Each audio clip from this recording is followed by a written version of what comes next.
Hello and welcome back to the Energy Flux podcast. I'm your host, Seb Kennedy, founding editor of Energy Flux, and I am joined here by Victor Ponsford, the strategic energy communications consultant. Victor and I have been exchanging messages all day trying to make sense of an intense flow of news headlines coming out of the Gulf, and we wanted to capture some of our thoughts on what has been a really dizzying and intensely alarming day for developments both on a military and energy markets perspective. Victor, do you want to jump in and bring us up to speed on what you've been looking at today? Yeah, I think obviously the big news today, and the reason that we've jumped on, is the Israeli attack on the South Pars field, and then the retaliatory attack by Iran on Qatar's LNG infrastructure. And I say retaliatory, the Qataris haven't done anything to deserve that attack, but as the conflict has developed, Iran's approach is to strike out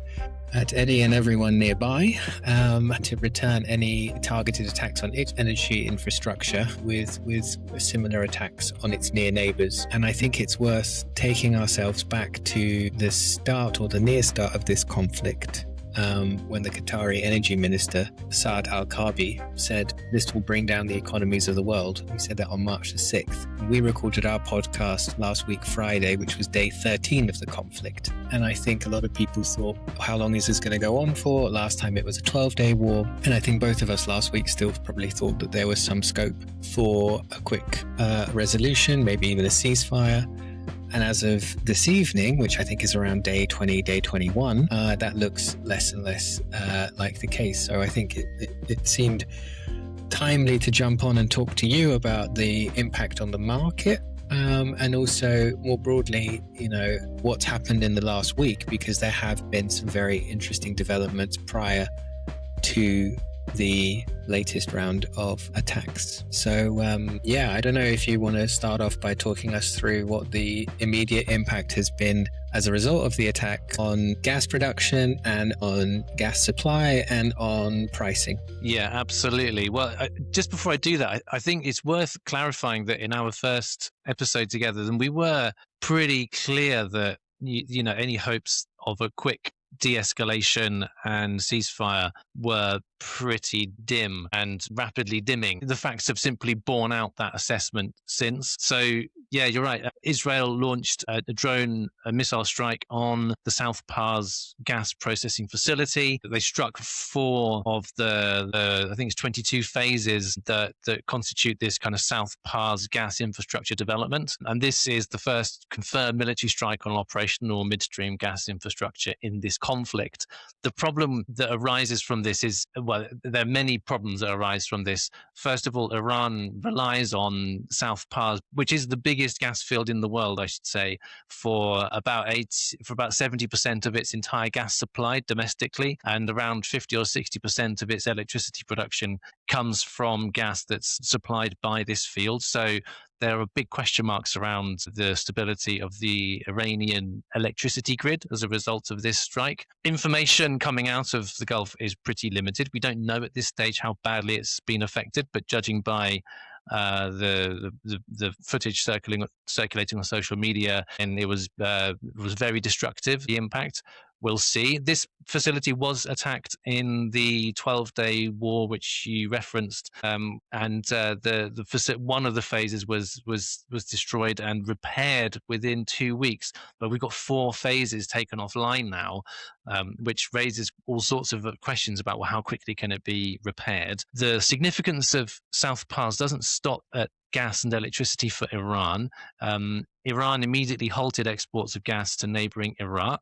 There are also question marks about Iran's ability to export gas to Turkey, and it also exports a little bit to Armenia in the South Caucasus.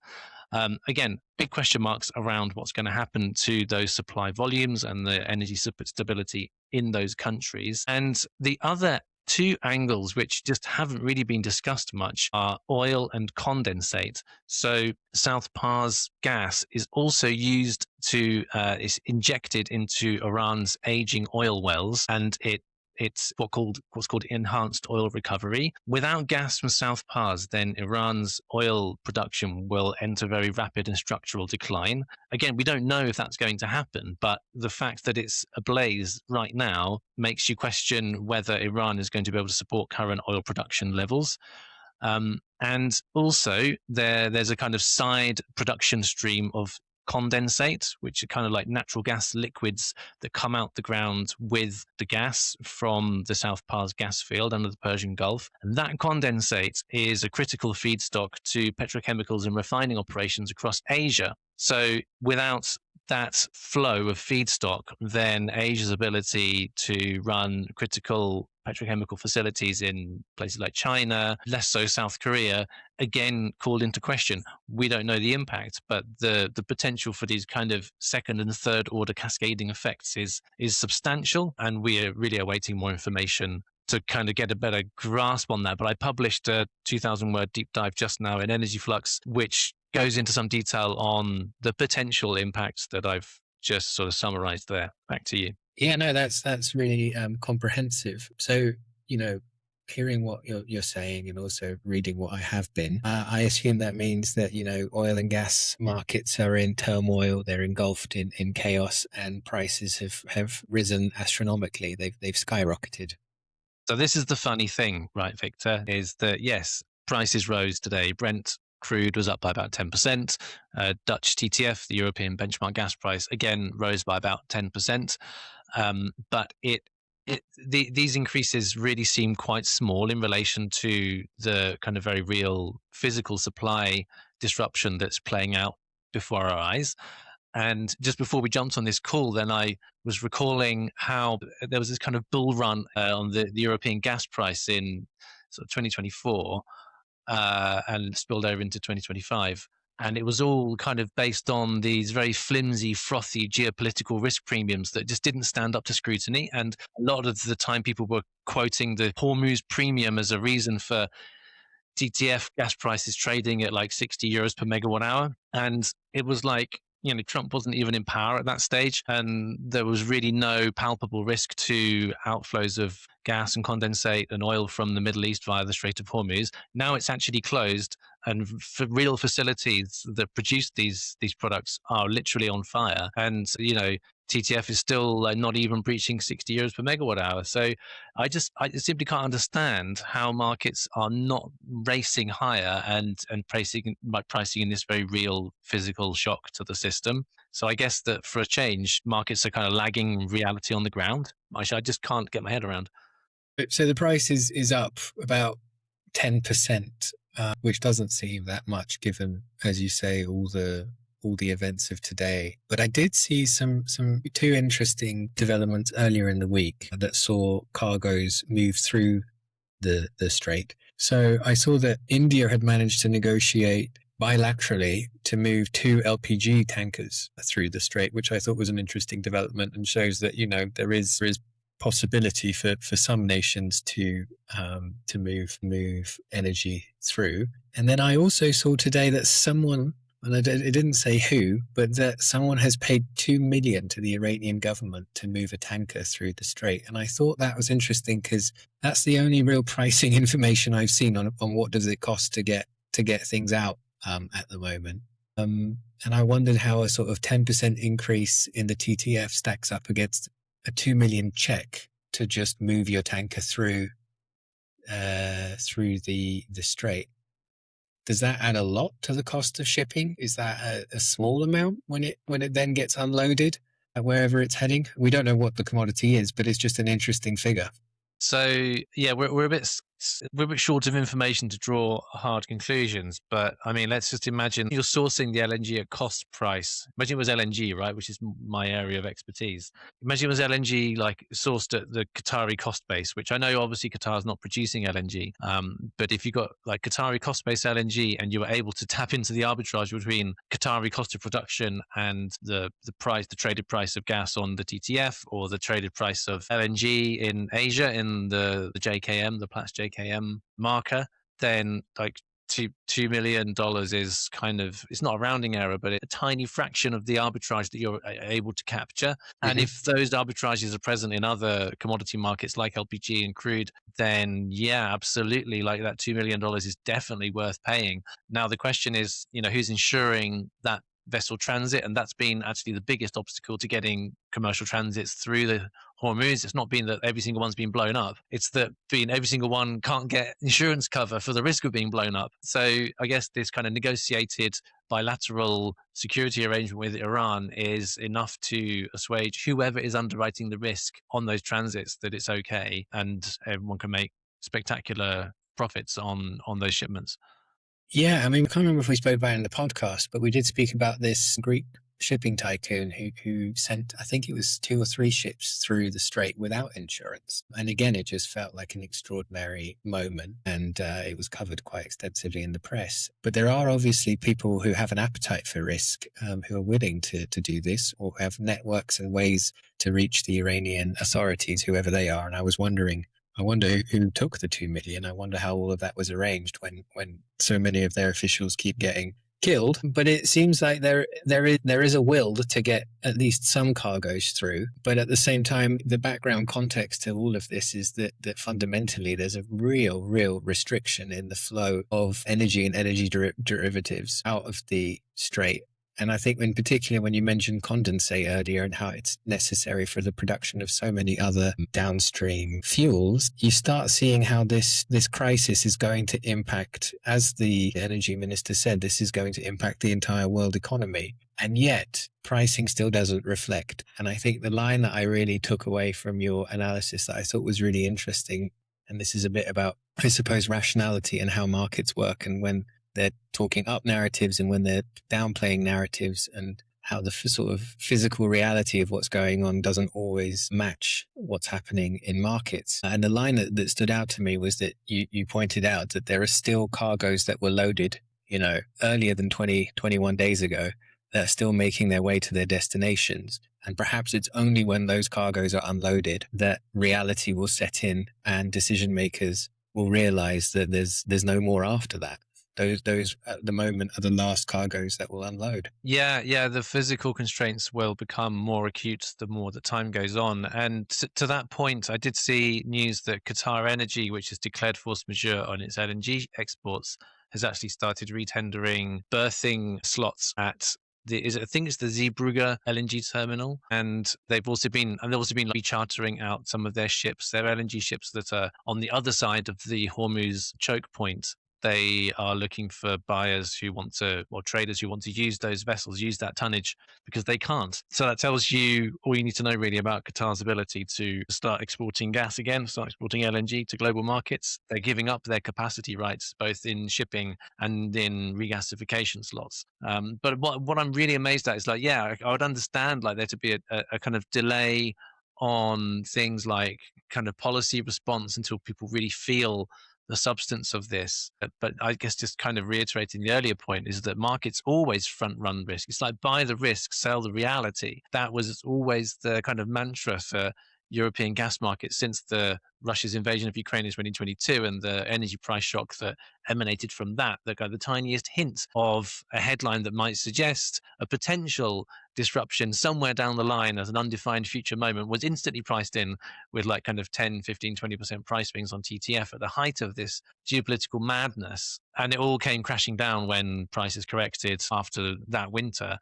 And now we're in a very, very different situation where European gas storage levels are not critically low, but lower than they have been in recent years, and there's 20% of supply taken out of the market, and we're still trading at prices below where they were 2 years ago. So who knows? I can only assume that there's a much bigger repricing event waiting just around the corner when markets catch up with reality. Yeah, I think it's interesting to cast our minds back to that period when suddenly people who analyzed the fundamentals were less relevant than people who could do the sort of geopolitical risk. And this time round, even the geopolitical risk people don't really know what's going on. As you pointed out, a very different type of US president in power at the time. And so, a degree of perhaps predictability that we don't see at the moment. And I think that's kind of the interesting thing going on, is that the geopolitical experts and the fundamentals, people who really follow things, everyone's equally confused. No one really has an answer, and it sort of ends up being a bit of a mishmash and blanding of all these different points to try and get a sense of where things are heading. And I think you're right. There is going to be something around the corner that causes that moment of realization. It does feel like we're running out of analogies and parallels with the past to describe this current crises. It does feel like we're in fresh territory. I think on some level, the thing that feels like might come a bit close in terms of how people are feeling a bit disquiet about it and not really knowing what's coming up ahead was perhaps COVID. But of course, that was, in terms of its market impact, the complete opposite for energy markets, with all the prices going down. But at the same time, we're not seeing prices really climb past previous peaks. So yeah, I feel like it's an interesting time where nobody seems to have the answers that people need in order to make the decisions. Yeah, well, COVID, that's an interesting one, because that was a kind of artificially imposed, policy-driven demand crunch, which was obviously going to whipsaw back as soon as the policy was reversed on lockdowns. So, that really sowed the seeds for the subsequent kind of rebound in prices that was accelerated by Russia's manipulation of gas markets prior to its invasion in 2022. In like the second half of 2021, that's when prices started going completely crazy, as you had this kind of conflagration or confluence of post-COVID demand recovery, very rapid demand recovery, combined with like Russia's constraining spot market supply to European gas markets, and that really getting priced into overdrive. And then, of course, the invasion and things went stratospheric. And this, of course, is completely different to that. You've got physical supply infrastructure worth billions and billions of dollars being set ablaze that can't be repaired in the middle of a hot conflict. And it simply won't come back as soon as the geopolitics sort itself out and there's some sort of de-escalation. The kind of perception of Middle Eastern oil and gas is going to be probably dramatically altered forever, I'd say, because this will be an energy shock unlike anything which the markets have possibly ever seen before. People saying could be bigger than the 1970s oil embargo. It's just absolutely massive. So the idea that we can have some sort of diplomatic solution and we go back to how things were, repair all the damage, and start sending boatloads of oil, gas, and condensate around the Strait of Hormuz as if it's 2016 all over again, I think it's just not credible. The Middle East risk premium is going to hang around for a generation, and people just won't want to partner with suppliers that could, declare force majeure because the whole place goes up in flames again. I would just briefly add on the geopolitics thing, this idea that geopolitical analysts are unsure of what way the wind is blowing. I mean, a lot of conventional geopolitical analysis rests on the assumption that you have rational actors, and we are absolutely not in that place. We don't have rational actors at the helm of the biggest military and naval force the world has ever seen. This guy is completely unhinged, and he's expected to keep in check an Israeli defense force, which is also being completely unleashed. I saw a headline saying that I think about 8 days ago, a headline in Axios saying that Trump asked Israel to stop striking Iranian energy infrastructure on the 10th of March. Here we are recording on the 18th of March, and they've gone and done the precise opposite. So clearly, they've got like a madman in charge of the US military who's unable to tame another madman who's in charge of the Israeli Defense Force. And so geopolitical analysts are looking at this, not knowing what to believe, because they're also issuing completely contradictory statements every 2 hours about, whether we're going to escalate, whether we're going to cause a ceasefire, whether we should be in Iran at all, whether we should use a nuclear weapon. It's just like all these extremes being bandied about as if it's like, shall I have cheese and onion crisps or salt and vinegar? It's like it's being belittled to this kind of casual discussion. Yeah. No, I think, the statements have been absolutely amazing. From a sort of comms perspective, there's some real zingers in there. So there was one from Pete Hegseth, the Secretary of War, who said the only thing prohibiting transit in the Straits right now is Iran shooting at shipping. It is open for transit should Iran not do that, which is fantastic. And then it's even just a small matter of bombs blowing up your crude. No big deal. What are you worrying about? No big deal. Yeah. Which is just, a quote for the ages. And then another good one struck me with the name of the operation, which is Epic Fury. And if you look up Epic in the Oxford Dictionary. It says, a long poem, book, or film traditionally narrating the adventures of heroic or legendary figures or a history of a nation. So it's long, basically. And then fury is extreme anger that often includes violent behavior. And there's been plenty of that. I mean, I think that's where it gets interesting, because they do sometimes come out and just say the extraordinary thing that leaves everyone reeling. I mean, this isn't. Often people say, "Oh, it's a bit like 1984." Well, not really in this case. They're literally saying things out loud. But then you've got a quote that says, "The only thing prohibiting transit in the Straits right now is Iran shooting its shipping. It is open for transit should Iran not do that." So there's this really interesting thing where sometimes they say the extraordinary thing that seems bizarre, and then sometimes they just call it what it is on the can. And I think that must leave from geopolitical analysts completely reeling and confused, because they're not getting any signals. I do think there's a tendency in war, in conflict, for, once something gets going, it tends to just keep going.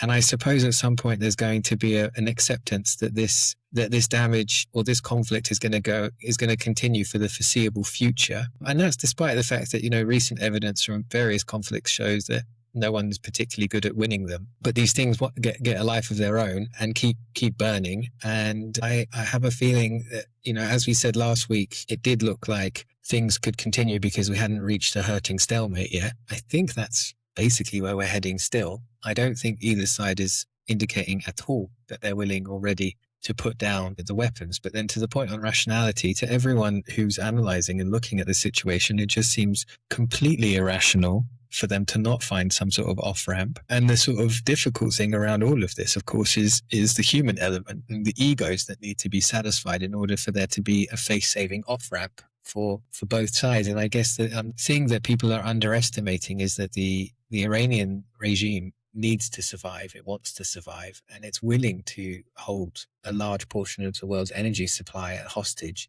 in order to achieve that. And again, you get these quotes coming out of the White House and these statements that say like, "Oh, we didn't think they were going to do that." And you just think, well, what was the planning? And I suppose at some point all of that will come out and there'll be a lot of analysis and recriminations. But it does feel like at the moment markets are finding it very difficult to find the price point that things should be sold at, because they don't know what to listen to. Yeah, absolutely. I would just take a step back as well, and so when you describe this kind of there's still like some road to run before the pain threshold is breached. Well, what could happen while we're on the way there?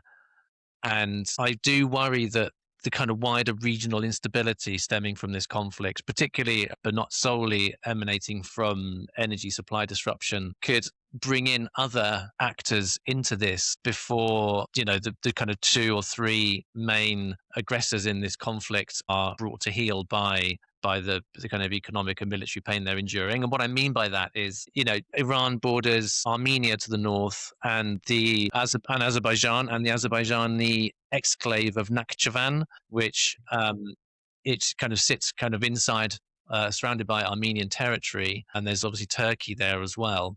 South Caucasus, of course, had a kind of simmering 30-year conflict between Armenia and Azerbaijan over the Nagorno-Karabakh region.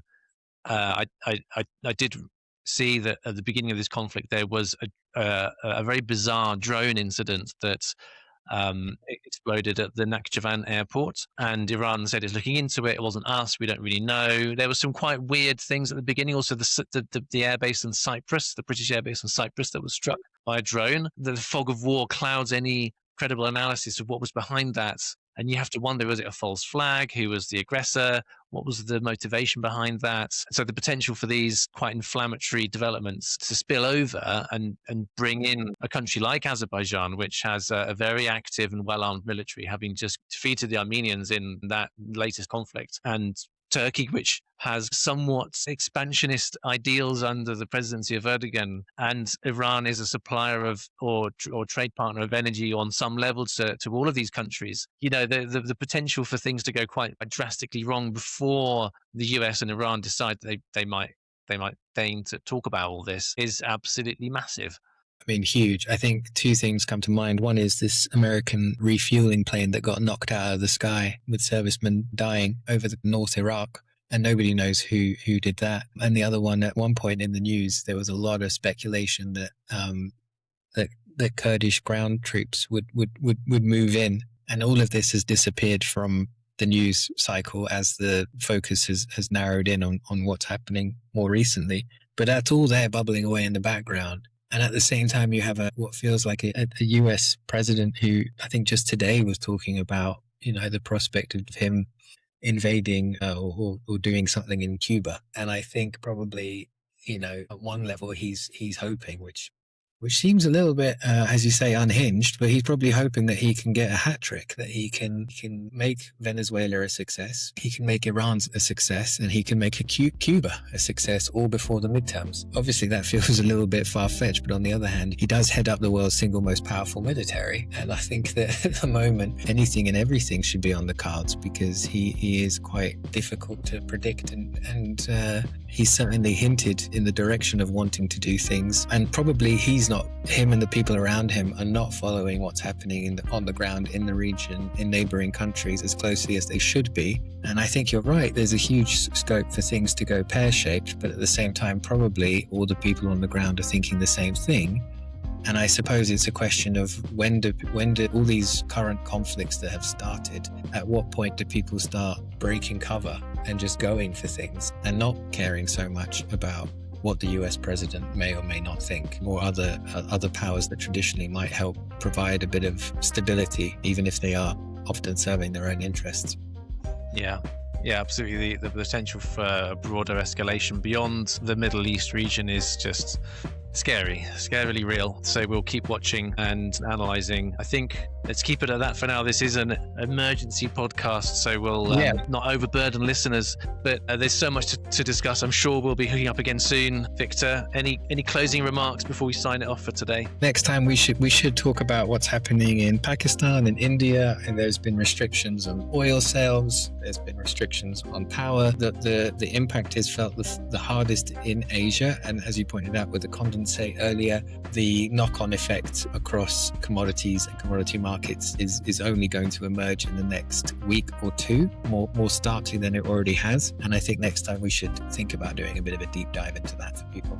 Fantastic. Yeah, let's do it, and let's hope that there might be some sort of silver lining we can point to by the time we next record, perhaps in a week or so. But yeah, thank you all for listening. Thanks for joining me, Victor. It just leaves me to say the usual sign off. This is the Energy Flux podcast, and if you are not already signed up to Energy Flux, don't miss out. Go and sign up for the free newsletter. Go to www.energyflux.news. There's a free newsletter. There's lots of deep dives and chart decks if you want to go deeper, with various subscription tiers, so go and check it out. Thank you, Victor. Thank you all, and stay safe wherever you are. See you soon.